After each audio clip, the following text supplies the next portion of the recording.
En los últimos días ha habido un debate interesante en el país, un debate de fondo sobre el uso de las vigencias futuras. Es un debate que creo yo es relevante en esta coyuntura electoral.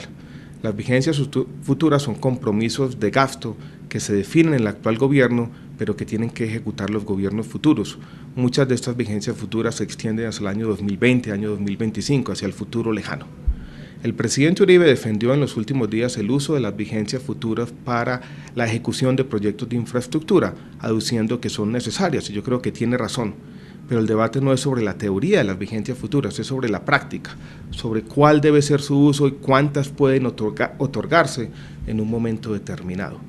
Las vigencias futuras, creo yo, deben usarse con moderación, pues agravan un problema de nuestras finanzas públicas, el problema de las inflexibilidades presupuestales, que según muchos analistas es tal vez uno de los principales, quizás el más importante, de los problemas de las finanzas del Gobierno Nacional Central. Hoy en día, por ejemplo, los recaudos tributarios, lo que llaman los ingresos corrientes del Estado, se agotan completamente en pagar tres cuentas: las pensiones, las transferencias y el servicio a la deuda. El gobierno recauda la plata e inmediatamente la tiene que utilizar en pagar estas tres cuentas. Al mismo tiempo, en los últimos años han venido creciendo otras inflexibilidades que podríamos llamar sociales y políticas. Una de ellas, por ejemplo, tiene que ver con el crecimiento acelerado del régimen subsidiado, que no se va a reversar en el futuro cercano. Las mismas familias en acción, casi 3 millones de familias en la nómina del Estado, y ningún político en su sano juicio va a disminuir el monto de familias hoy beneficiarias. El mismo gasto militar constituye una inflexibilidad presupuestal, política. Ninguno de los candidatos a la presidencia ha planteado, por ejemplo, disminuir el gasto en seguridad democrática.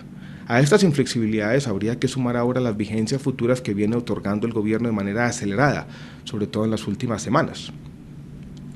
El gobierno, creo yo, ha hecho un uso no del todo juicioso de una ley que fue aprobada por allá en el año 2003, cuando Roberto Junguito era ministro de Hacienda, la Ley de Responsabilidad Fiscal, que decía, yo creo que con bastante buen tino, que para aprobar vigencias futuras más allá de un periodo presidencial, los proyectos deben ser declarados estratégicos.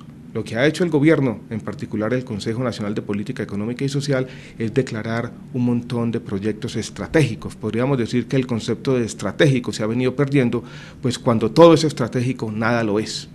Pero más allá de las disquisiciones semánticas, yo creo que vale la pena llamar la atención sobre la inconveniencia de que el gobierno saliente le fije las prioridades al gobierno entrante.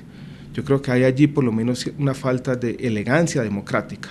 Y al paso que vamos, el gobierno entrante, dadas las inflexibilidades legales, dadas las inflexibilidades políticas y dadas las vigencias futuras que ahora viene aprobando en los últimos días el gobierno del presidente Uribe, no va a tener ningún margen de maniobra. Podríamos decir que el gobierno entrante va a tener, desde un punto de vista fiscal, sus manos atadas y simplemente va a ser un ejecutor de las prioridades que fija la ley colombiana y que ha fijado el gobierno del presidente Uribe en las últimas semanas.